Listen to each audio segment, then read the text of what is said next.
isn't it? So good morning to everyone who's on the live stream this morning. Wherever you are, we welcome you this morning as part of our spiritual community. This is the last Sunday on the series on journaling, and it is perhaps the most important topic because everything about our lives seems to be controlled by the subconscious mind. Our theme for 2014 is a year of spiritual practice, and while meditation and prayer are an integral part of our daily spiritual practice, journaling could be very much an important component of spiritual practice as well. It was interesting for me to note this past week as I was questioning the ministerial students. I spent this past week down at the LAX Marriott as part of the oral panels for the ministerial intensive. This is the last graduating class of students under the old model as we knew it from the old ICSL days. And so one of the questions that was a pretty much stock and trade answer, or stock and trade question to the stock and trade answer to what is your spiritual practice, was time. They didn't have enough time to do a spiritual practice. And we interviewed 9 students, and out of the 9, only 4 could say that they'd had a daily spiritual practice of any kind. So most of them, it was about having full-time jobs, having to be up at a very dark hour to get to work in the morning, and spiritual practice, as we know it, meditation and prayer and spiritual reading, wasn't a part of their practice yet. I think when they get into ministry, they will find that it's a necessary part of their spiritual practice, that it isn't something that one can give up or not do, because it just is. It's about what keeps us grounded on a daily basis. As many of you know, I grew up Catholic. And while I loved the pomp and circumstance of the Catholic tradition and some of the rituals of Catholicism, I particularly loved the Lenten season, but I think that's probably a whole other talk. I couldn't adapt my thinking to the uncertainty of traditional Christianity. How could my religion teach that they were the only true religion, and that anyone who didn't embrace Catholicism was going to burn in the fires of hell for eternity? Some of you may have heard that in your growing up years. Did that mean that my best friend Nene MacArthur, because she was a member of the United Church of Canada, that she was going to have this awful, awful fate at the end of her life? And according to Father Guinan, yes, she was destined for hell because she wasn't a Catholic. And he was a very old Irish priest steeped in Catholicism and in his belief system about what that represented. This, of course, at 9, 10 years old, didn't sit very well with me. And so from that moment on, I began to question religion, much to the chagrin and dismay of the nuns teaching catechism. And I have the scars on my knuckles as testimony to all the questions that I asked that they couldn't answer or they wouldn't answer. I always wanted to know what Jesus meant when he said to love your enemies. For a kid, that was a strange concept. And I wanted to know more about what that meant. I also wanted to know more about what he meant, what Jesus meant by living the simple life. Did that mean that I had to give up my bicycle and my books and my favorite outfits and my particular bear that I used to go to bed with? No one seemed to be able to tell me about that either. I got some answers, interestingly enough, when I read Richard Rohr's book, Simplicity. Richard Rohr is a Franciscan priest, and as I often said to my friend Reverend Patrick Cameron from Edmonton, if Richard Rohr had been my priest growing up, I'd probably still be Catholic, because he has a brilliant take on this whole religion thing. But in his book Simplicity, he says Jesus is too much for us.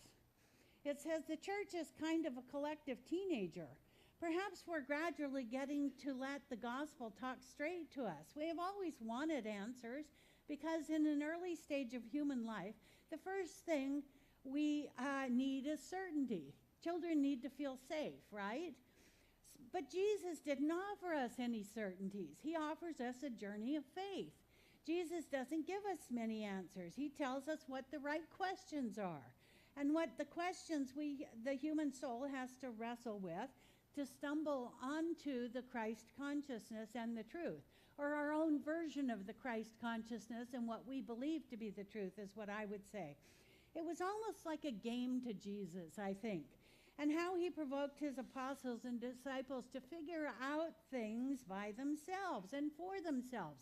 And then I found Ernest Holmes. Then I find, in the early 70s, I found Ernest Holmes, and actually he does kind of the same thing. He gives us information so that we can figure it out for ourselves. So like many questioning minds, some of you are here today, I began to realize that there was so much more to this thing called life. And I began to search for the place that I felt most at home. When I came to the Science of Mind first in 1974, I felt like I'd come home to something I could wrap my mind and my heart around. I just knew that this was the place that I wanted to be. I didn't understand it at all at first, because the idea that God could be a loving and generous God was quite foreign to me. That God is good and only good seemed almost impossibly unreal. And I think that's true for a lot of people who first come to the teaching. But I kept coming back because, as Dr. Barnum said, and I've repeated this many times on Sunday morning, if anyone's here for the first time, you might not believe everything you hear, but you might hear something that you already believe. And that's what kept me coming back to the center over on Oso in Canoga Park, or Woodland Hills, I guess it was at the time. The thing that I knew is I kept coming back because every Sunday when I left the sanctuary, I felt better than when I came. And that's what kept me coming back to the center. What are we really looking for when we embark upon our spiritual journey? Well, for me, it was the answer to why am I here? What's my purpose in life? And what am I supposed to do with my life? There was great confusion in my life around 1974.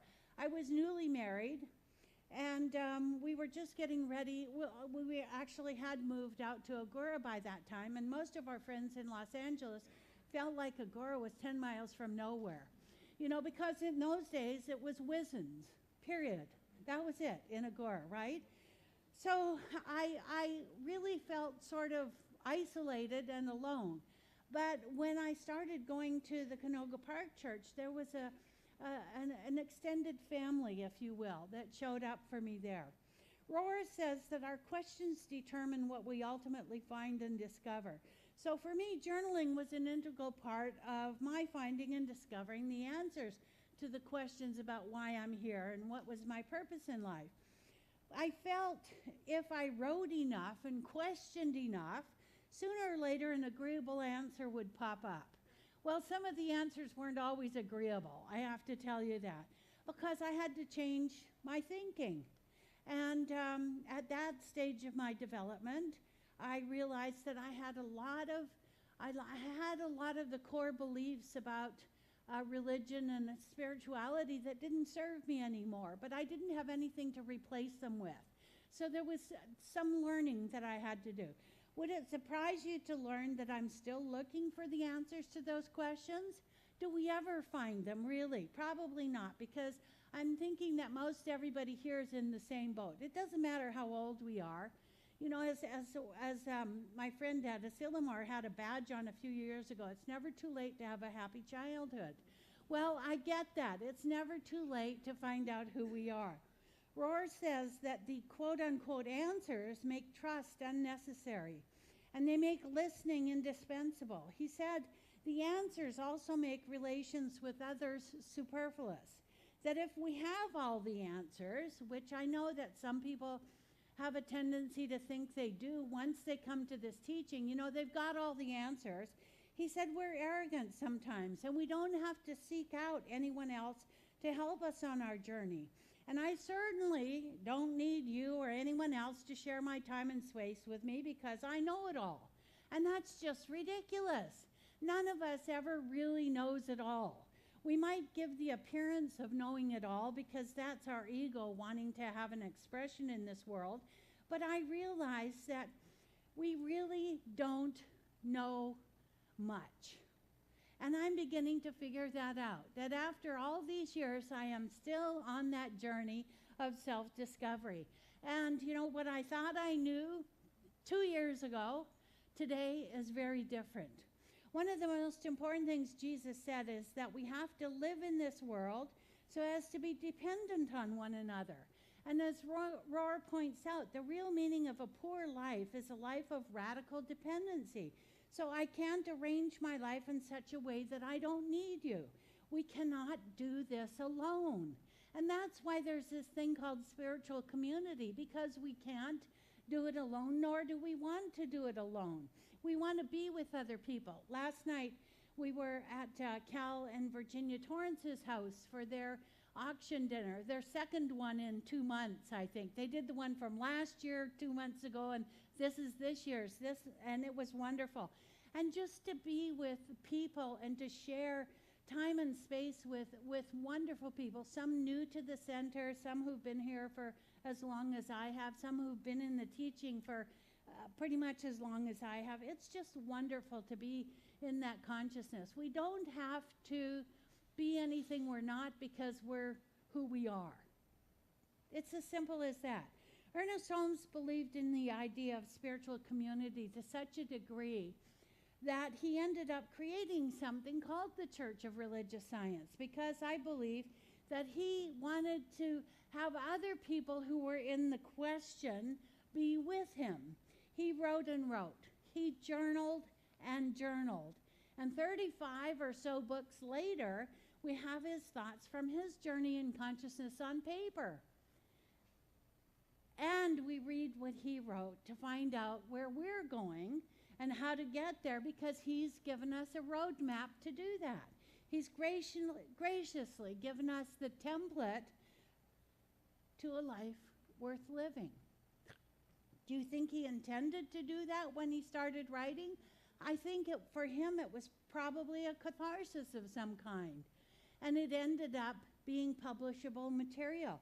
Everything we read about how to use the science of mind was written by Ernest Holmes as his own personal blog, journal, whatever you want to call it, in his journey in consciousness.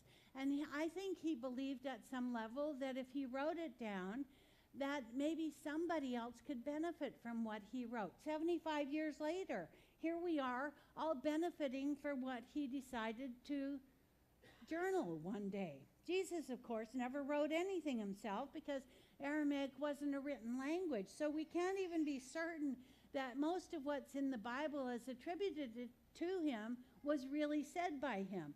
But setting that aside, though, there are some definite answers in the Bible to all of life's most imposing questions. And Ernest Holmes took many of those ideas into the science of mind, and he interpreted them metaphysically in the science of mind. It's at the very back of the Science of Mind textbook. And we don't very often go to that part of the textbook in our classwork, but I have an idea that there was way more to that than met the eye. That after Ernest was a student of the Bible, long time before he created this thing called religious science, and that was his upbringing. And his mother basically taught him everything that he knew about the Bible from a metaphysical standpoint. And so here he is sharing his perspective with us. And the words in the Bible are being reread and rediscovered, as Rohr says, by altogether different eyes. And in the process, Rohr says altogether different questions are being raised. Is it the inerrant word of God? Is it the absolute truth? Well, yes and no. all that questioning could be very threatening to traditional Christianity, but for some people like Joel Osteen, T.D. Jakes, Creflo Dollar, and Joyce Meyer, they're winding up with completely different answers to long-held erroneous beliefs.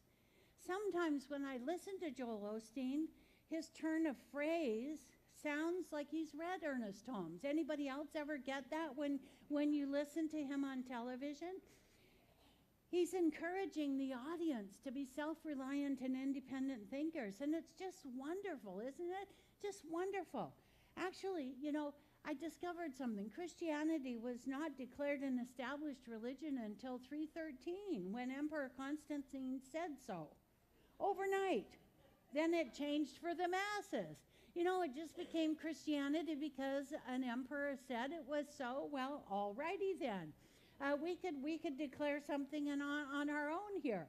The power of mind, on the other hand, has been around since long before through the teachings of the Egyptians and the Vedic tradition. They talked about the science of mind a long, long, long time ago before Jesus was ever on this earth. As Ernest tells us, during our process of self-discovery, whether through writing, meditation, or prayer, he says we bring upon ourselves through the operation of the law of mind the experiences we image in our thought. That's what journaling is about. We have, on the one hand, the guidance of divine providence, on the one hand, which leads us to harmony, and on the other hand, we have the freedom to live under a false idea of being separated from God, which ultimately sometimes leads to chaos and disaster. Chaos and disaster, harmony. Whoa, not a difficult decision to make, right? I would really rather be in harmony than chaos and disaster. But I know that sometimes we have to go through the chaos and disaster to get to the other side, to know that there is harmony in all things in life. And I know it sounds a bit scary on the outset, but through the use of this teaching, Ernest has given us the opportunity to practice and use a principle which in and of itself is workable for everyone. Everyone can use this. Once we know that we can use it for good in our lives to the same degree that we might have been unknowingly using it for not so good in our lives, something miraculous happens and change occurs almost without effort. It's just amazing to listen to the students in our teaching, for them to say, wow, you won't believe what I demonstrated today. And I always say, yes, I'll believe anything you tell me. I will. There is a promise of redemption in this teaching through our understanding of the creative process and how it works when we begin to believe that it works for us by working through us. Through us, through me. This creative process works through me. I don't have to look for anybody to intercede on my behalf. I don't have to have a special guru. I don't have to get Rolfed. I don't have to go and do anything. It just works through me because it's already in me. And my awareness of it, as that expands, my life changes exponentially. Our relationship with the divine spirit is primed through our awareness that there is always something in the innermost depths of our being which never completely loses its spiritual nature. Even in the most dire of circumstances, God is all there is. And God within me is projecting outward. I don't have to put more of God in me. I'm all that there is about God. I just have to use it and to become aware of it to a greater degree. Sometimes it comes through our writing, and when we journal, there's a deeper connection with spirit because it goes from the head to the heart through the hand. That's neurolinguistics. It's very simple. Time and time again, Ernest Holmes proved it in his writings, and anyone who has ever been published who has written from the heart knows how cathartic writing can be. And of course, most of it never gets published, and it's a good thing too sometimes because we whine a lot in our writing. But it provides an avenue through which we get to know ourselves better, and in the process, we get to know more of God. Our subconscious reactions will coerce us, Ernest Holmes says, unless we control them. Our subconscious reactions will coerce us unless we control them. We will believe all kinds of fantastically stupid things unless we begin to figure out which is true and which is the truth of our being. You know, sometimes the things that we think are true are really stupid until somebody comes along and says, you know, could you entertain the possibility of looking at that just a little bit differently? And you know, that's somebody in your life who really loves you a lot, to be able to step out in faith and say, look, Sandra, that's not really the truth of your being, right? Yes. I think we've done that on occasion, haven't we? Yes. So Ernest Holmes tells us that we must not forget that when we are dealing with the subconscious, we are dealing with the psychic life. And he says it can be a tricky thing, kind of a tricky thing. We can be tempted to see the illusion rather than the reality. But when we write, we move ourselves into something deeper at a psychic level.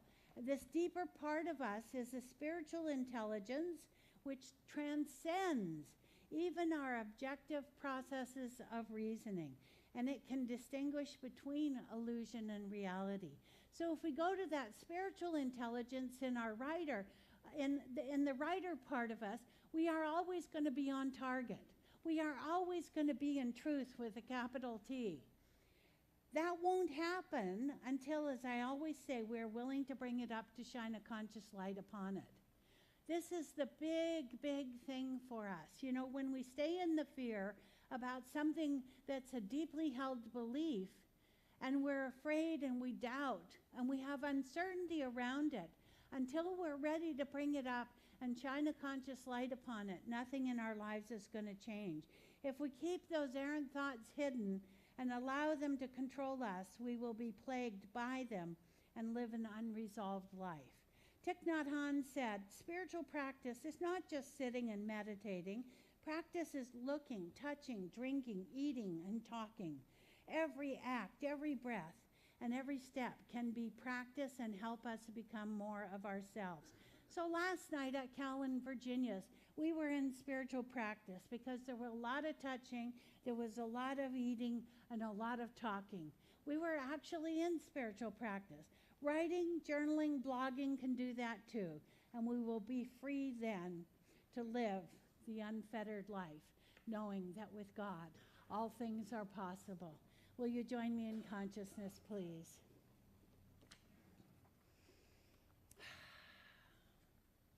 So as we breathe in the breath of life.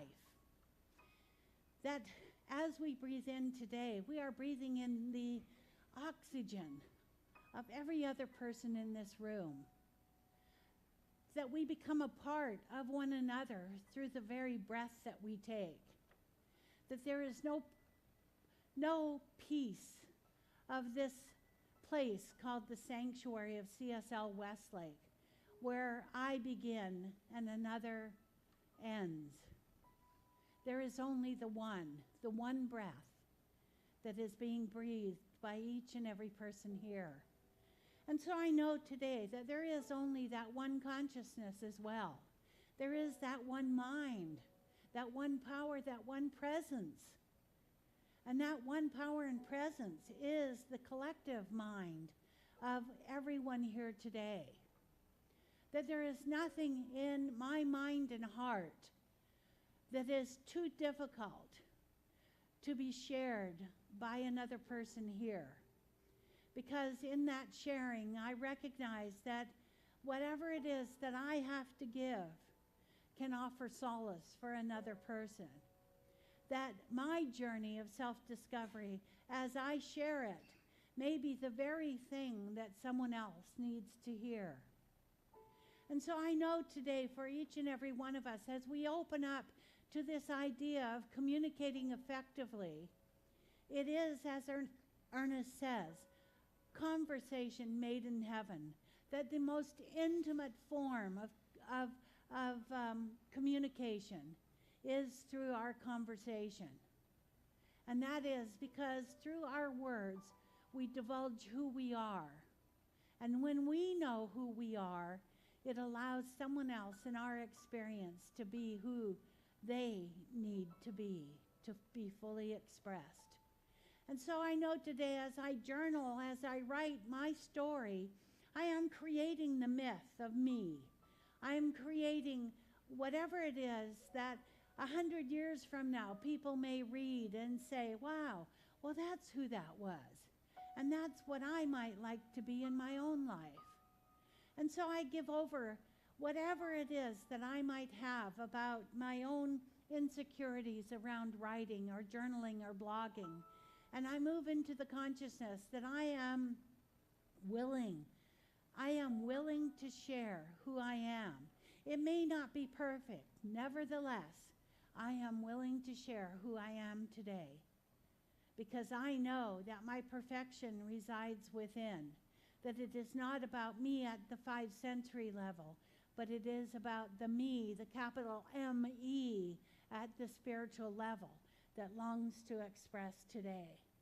So from this place in consciousness, I simply know that I am willing, ready, and able to do whatever it is that needs to be done to find out who I am, why am I here, and what's it all about.